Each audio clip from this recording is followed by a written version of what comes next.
Shalom dan selamat malam. Perkenalkan, nama saya Adolfina Marro dengan NIRIM 10201963333 angkatan 2019 kelas A.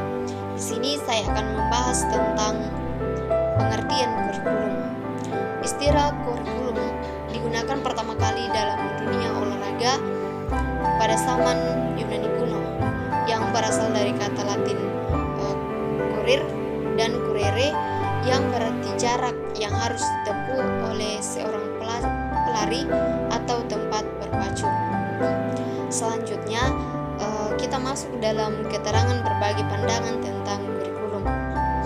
Yang pertama yaitu kurikulum itu diartikan sebagai suatu program kegiatan yang terencana. Kemudian yang kedua yaitu kurikulum diartikan sebagai hasil belajar yang diharapkan. Kemudian yang ketiga yaitu kurikulum diartikan sebagai pengalaman belajar. Selain itu, menurut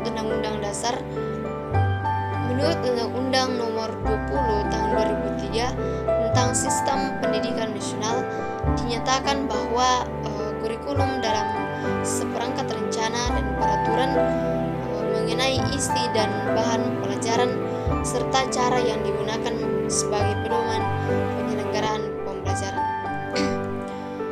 Selanjutnya kita akan membahas tentang peranan kurikulum. Kurikulum sebagai program pendidikan yang direncanakan secara sistematis mempunyai peran yang sangat penting bagi siswa untuk mencapai tujuan pendidikan, yakni mempersiapkan siswa agar dapat hidup di masyarakat dengan memiliki kemampuan nilai sesuai dengan minat dan bakat mereka. Sebagai salah satu komponen dalam sistem pendidikan, paling tidak kurikulum memiliki 3 peran, yaitu yang pertama peranan konservatif. Di sini kurikulum berperan untuk menangkal berbagai pengaruh yang dapat merusak nilai siswa. Kemudian yang kedua, peranan kritis atau evaluasi. Di sini kurikulum berperan untuk menyeleksi nilai dan budaya mana yang perlu dipertahankan dan nilai atau budaya baru mana yang harus dimiliki peserta didik yang bermanfaat bagi kehidupan mereka. Kemudian yang ketiga yaitu peranan kreatif. Di sini kurikulum mempunyai tanggung jawab dalam mengembangkan hal-hal yang sesuai dengan tuntunan zaman karena masyarakat selalu dinamis dan mengalami perubahan.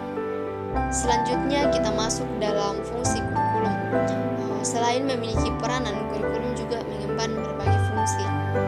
Bagi guru atau pendidik, kurikulum berfungsi sebagai pedoman dalam merencanakan, melaksanakan dan mengevaluasi kegiatan pembelajaran. Bagi kepala sekolah, kurikulum berfungsi sebagai panduan untuk pelaksanaan program sekolah.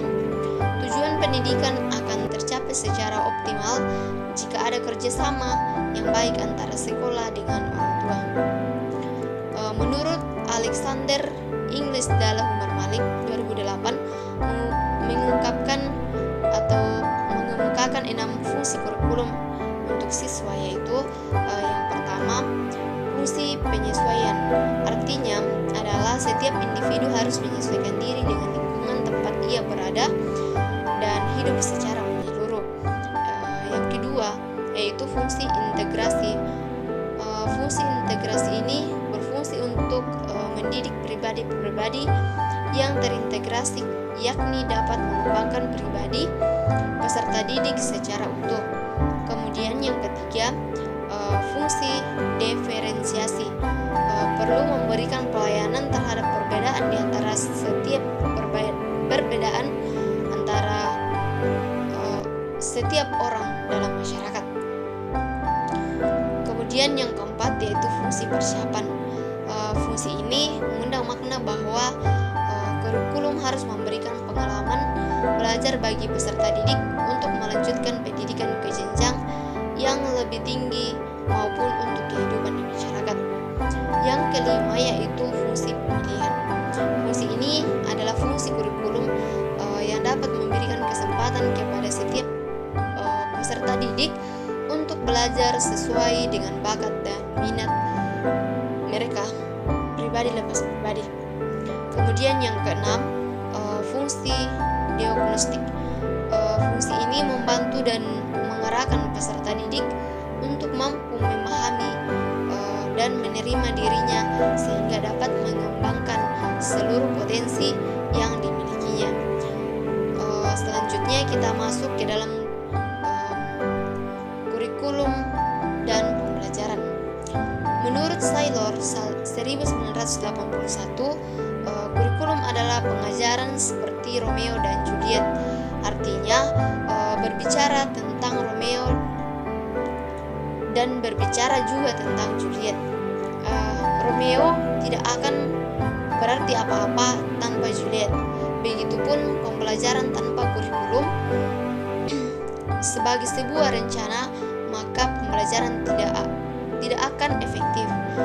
Demikian juga kurikulum tanpa pembelajaran sebagai implementasi sebuah rencana, maka kurikulum tidak memiliki arti apa-apa. Demikianlah penjelasan saya